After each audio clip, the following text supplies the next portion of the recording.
চোখে স্বপ্ন ছিল ফুটবল খেলার, কিন্তু মেয়ে হয়ে ফুটবল খেলা কথাটা শুনলেই চোখ লাল হয়ে উঠেছিল সমাজের। ফলে অধরাই থেকে গিয়েছিল ফুটবল খেলার স্বপ্ন।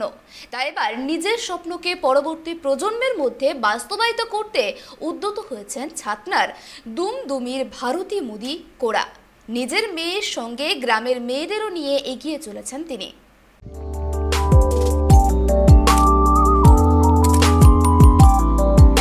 বয়স তখন খুব কম, মেয়েবেলায় স্বপ্ন দেখতেন ফুটবলার হওয়ার, কিন্তু সমাজের চোখরাঙানিতে বাঁকুড়ার ছাতনার দুমদুমির বাসিন্দা ভারতী মুদি কোড়ার সেই স্বপ্ন বাস্তবায়িত হতে পারেনি। তবে হাল ছেড়ে দেননি ভারতী দেবী, সমাজের জাঁতার নিচে পিষে যেতে দেননি নিজের স্বপ্নকে, বরং দিন গুনেছেন দিন বদলের।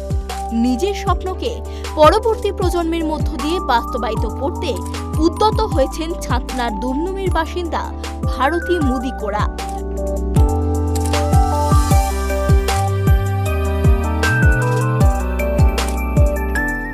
নিজের মেয়ের সঙ্গে গ্রামের মেয়েদের নিয়ে এগিয়ে চলেছেন তিনি।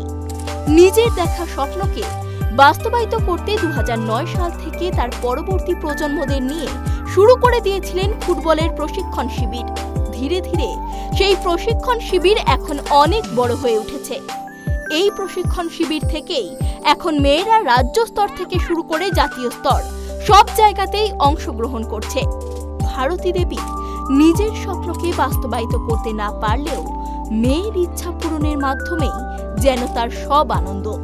তবে নিজে ফুটবলার হতে না পারলেও কোচ হতে পেরেই খুশি ভারতী দেবী। তবে এভাবে সবকিছু হয়ে যাবে ভাবতেও পারেননি তিনি জানান তার অজান্তেই এত কিছু ঘটে গেল। ফুটবল প্রশিক্ষণ শিবির শুরু থেকে তার সফলতার শুরু। সপ্তাহে নিয়ম মাফিক সবুজ বনানী ঘেরা মাঠে চলে অনুশীলন, ঘাম ঝরিয়ে চলে সফলতা পাওয়ার প্রয়াস। আমাদের এখানে প্রায় হয়ে গেল 9-10 বছর হবে। ব্লক স্তর থেকে শুরু করে ন্যাশনাল অবধি আমাদের টিমের মেয়েরা খেলেছে।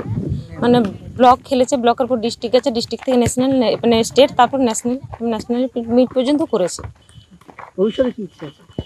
ভবিষ্যতে যে খেলাটা চালিয়ে যেতে চাই, আর যাতে এখন যেখানে খেলছি এর থেকে আরো ভালো পজিশনে খেলতে চাই, ভালো জায়গায় যেতে চাই। অন্যান্য মেয়েদেরকে এটাই বার্তা যে খেলাধুলার মধ্যেও একটা লাইফ আছে, যে শুধু মানে খাওয়া দাওয়া বাড়িতে থেকে বাড়ির কাজে টুকটাক খেলাধুলা করলে আমার মনে হয় যে খেলাটাও একটা, মানে আমার মনে হয় যে মেয়েদেরকে খেলাটাতে অংশ নেওয়া উচিত। আমার মনে হয় এটা, কারণ আমাদের এই সাইডে গ্রাম বাংলার মেয়েরা এত খেলাধুলা তো করে না, শুধু পড়াশোনা, এই যে বাড়িতে এই সব খাওয়া দাওয়া, এই মানে বাড়ির মধ্যে প্লাস পড়াশোনা, তাছাড়া আলাদা কিছু অ্যাক্টিভিটি আমাদের এই গ্রাম সাইডের মেয়েদের থাকে না। আর সেই জায়গায় খেলাটা আমার মনে হয় যে একটু মেয়েদের এইদিকেও একটু অ্যাক্টিভিটি থাকা দরকার। ভারতী দেবীর এই প্রশিক্ষণ শিবিরের মেয়েরা রাজ্য স্তর থেকে শুরু করে জাতীয় স্তর সব জায়গাতেই অংশগ্রহণ করেছেন। গোয়া, চণ্ডীগড়, ভূপালে খেলেছে তাদের কোচিং এর মেয়েরা। এবার তাদের লক্ষ্য আন্তর্জাতিক স্তরে যাওয়া। চিন্তা ভাবনা হঠাৎ করে হয়ে গেল, জানি না, মেয়ের থ্রু থেকে হয়ে গেল, মেয়ের ইয়েতে। কিন্তু কি বলবো, মানে মেয়ের ইয়েটা থেকে হলো আর কি। মেয়েটা এই যে আমার মেয়ে ওই যে পেপার অ্যাড দেখে এই ফুটবল টিমের এটা দেখে পড়ে বললো যে দেখো মেয়েরা ফুটবল খেলছে, তাহলে আমরা কেন খেলতে পারি না। আমি বললাম হ্যাঁ পারবি, যদি মেয়ে আনতে পারিস। 22টা মেয়ে দরকার, 11 দুগুণে 22টা মেয়ে দরকার। তোর যদি 22টা মেয়ে আনিস তো দেখবো আমিও। সেই সময় যে সময় আমার খেলাধুলো ছিল, যে সময় আমি প্র্যাকটিস করছিলাম, সেই সময় কিন্তু সেই রকম মেয়েদের সুযোগ থাকেনি যে আমরা মেয়েরা ফুটবলার হব, এরকম কোনো সুযোগ থাকেনি মেয়েদের। তার জন্যে আমিও সেই সুযোগটা পাইনি আমি। হ্যাঁ, তবে এখন আমার যে স্বপ্ন ছিল একটা খেলোয়াড় হিসাবে, আমি বলছি না ফুটবলার, কিন্তু খেলোয়াড় হিসাবে, একটা অ্যাথলেটিক্সটাও একটা খেলোয়াড় হিসাবে এখন আমার সেই স্বপ্নটা পূর্ণ হলো আমার মেয়েদিকে নিয়ে। তবে এই প্রশিক্ষণ শিবিরের অধিকাংশ মেয়েরাই আর্থিকভাবে সচ্ছল নয়। তাই ভারতী দেবীর একার পক্ষে সবার সরঞ্জাম জোগাড় করা একটু দুঃসাধ্য ব্যাপার হয়ে দাঁড়াচ্ছে। তাই সাহায্যের আর্জি জানিয়েছেন ভারতী মুদি কোড়া।